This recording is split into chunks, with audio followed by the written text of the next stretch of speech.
I used to live in Nob Hill in San Francisco. And when I lived there, I really looked forward to this one man that would show up every Thursday and Friday. And I realize that sounds bad, but he was a friend in my head. I called him the Polk Street Bubble Man. So yeah, he'd show up on Polk Street and he'd take up this entire street corner. And if you're familiar with the Nob Hill area, it was, I think, across from the Bell Tower restaurant. But he'd take up that corner and he'd be there every single week. And he'd come with this big, almost industrial sized bucket, kind of like a, could have been used for paint, but this big bucket. He'd travel with it, he'd bring that, and these massive wooden sticks. And at the end of the wooden sticks, he'd have rope that was attached to it, kind of creating a ring.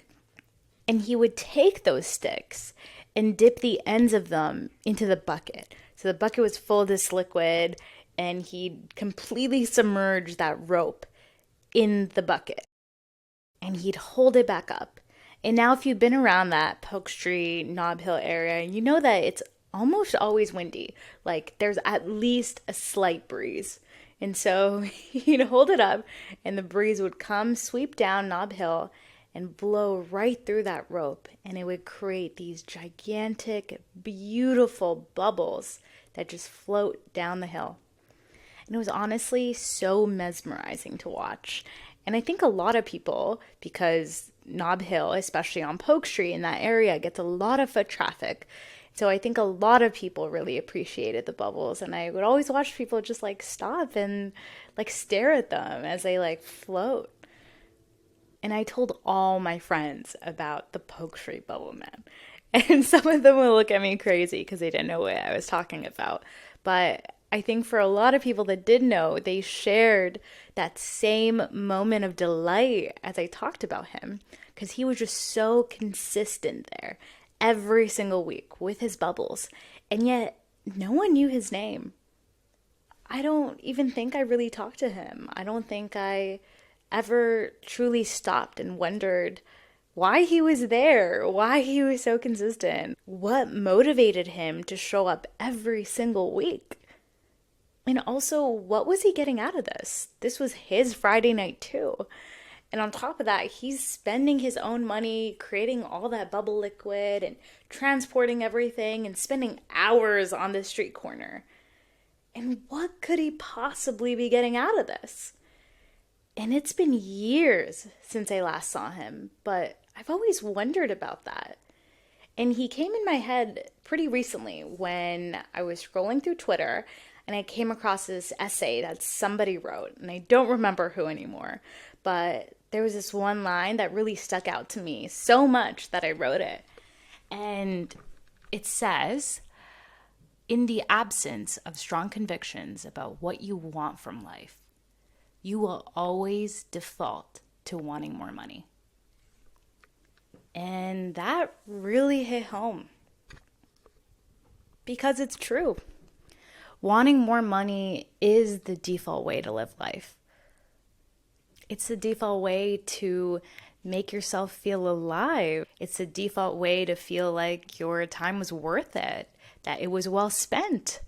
It's a default way to feel accomplishment, to feel alive, or to feel that you're making progress. And this feeling of progress is important because as humans, we are hardwired to try to find meaning through progress. It's kind of like if you have a dog and you give them the same meal, the same kibble every day in the same bowl. And they just eat it really, really fast and they get bored. And even though it's a simple act of eating, it's not stimulating enough. And so you might get a fancier dog bowl. And I've done this and I've seen so many other people do this where you make them work for their food. It's like a little puzzle inside of a bowl. And that makes eating the meal a lot more stimulating. It's working their mind and it gives them a sense of progress, which feels good. And we're similar because when something comes easy or too fast, it's not stimulating enough and it gets boring. No challenges means that there's no progress. And over time, that could lead to depressive episodes because to feel pleasure, we need to feel a sense of reward. We need to feel challenged. We need to have goals and pursuit and feel that we're making progress. And this is a huge part of why humans have survived in the most unfavorable conditions and went on to conquer lands and create empires and technology. So the feeling of progress is important. It's innate.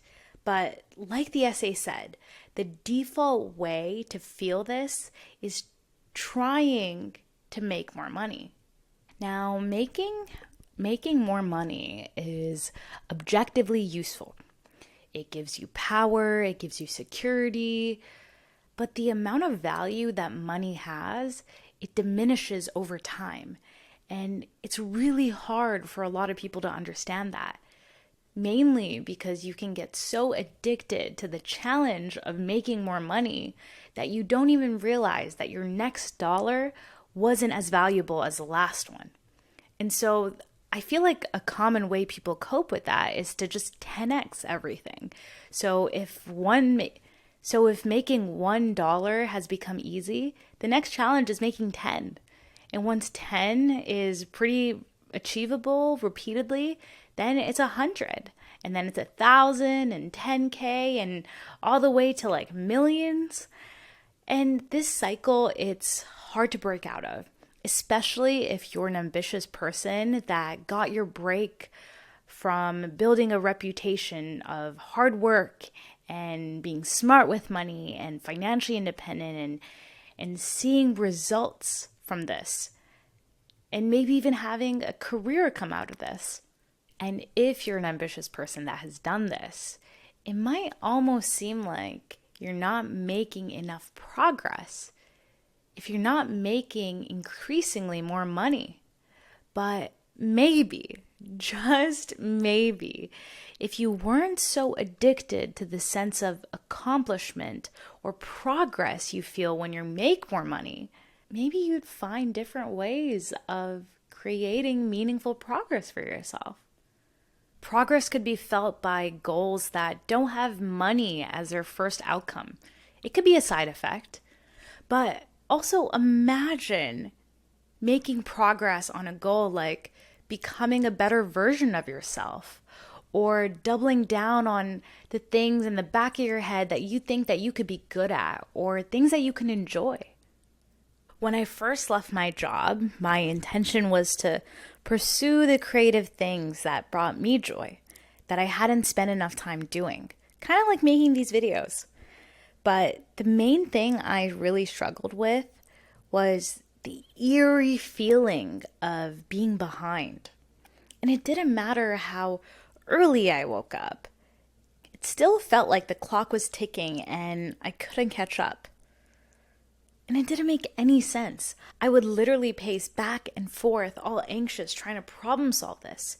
Because for years, as an engineer, the only way I knew how to be productive was by spending hours behind a computer screen.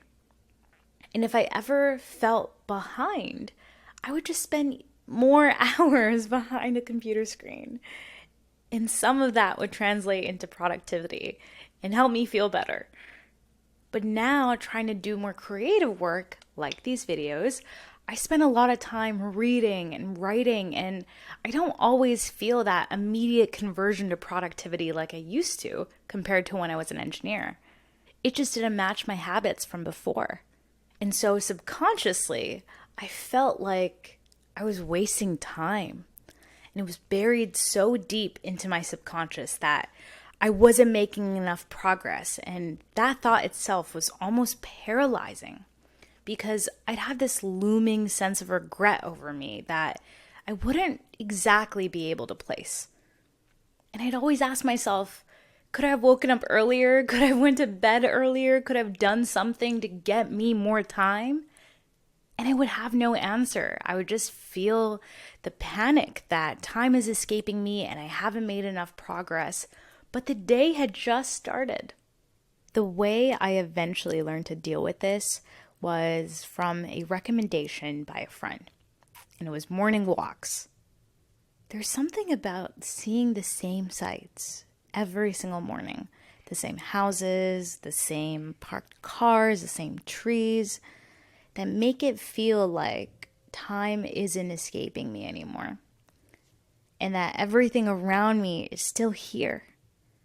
And maybe it's also the sounds of the birds and life around me that make me feel happy to just be able to exist among them. And in that moment, that urgent need to make progress and that feeling that I'm behind just kind of settles. On one of these morning walks, I came across this man. He was sitting on the sidewalk with a box of colored chalk. And I walked past him at first. And then all of a sudden the thought hit me, because for the past 2 years of living in that neighborhood, I had randomly seen these beautiful chalk drawings on the sidewalks every so often. And I thought, oh, maybe it must be him, the person that draws them. And so I went back to him, I introduced myself, and started chatting. His name was Nicholas. He moved to SF 15 years ago, and he had been drawing art on the sidewalk in that same neighborhood every single week for the past 15 years. And it wasn't just hopscotch type art. Like, you could not mistake it for a child's drawing. Like, he would draw these beautiful symmetrical shapes, like so large, spanning an entire driveway or more sometimes. He'd also draw dragons and goddesses and mythological creatures. And I asked him about his inspiration, and he said that it came from whatever he was reading that week or whatever he was curious about that week. But what really fascinated me was his consistency. He showed up every single week, sometimes multiple times a week. And there were art pieces that could take several days. And mind you, this is him sitting on the ground outside. And chalk doesn't last very long on the ground outside. But he'd show up and create art even if it was going to rain that day. And I had been living in this neighborhood for 2 years. But I don't even think I paid enough attention to notice that there was a new one every week. There was art being created, being built just around the corner from where I lived. And I almost didn't even notice. I didn't even pay attention. Being so focused on a singular way of making progress has that tunnel vision-like effect. You don't notice other ways that you've progressed or other people around you progress, like creativity or personal growth and the things that make you you. Making more money is the default way to measure progress for a good reason. It can make sure that you survive, that you provide for yourself and people that you care about. But for ambitious people, it's hard to see when making money becomes less meaningful. The same dollar has diminishing value as you have more and more of it. But the process of making more money is addicting. The sense of progress is familiar. It's quantitative, it's measurable. But if you're able to fight that addiction just a bit, you might be able to find a sense of peace in progressing in all the different ways that you can progress, that maybe you didn't even know existed.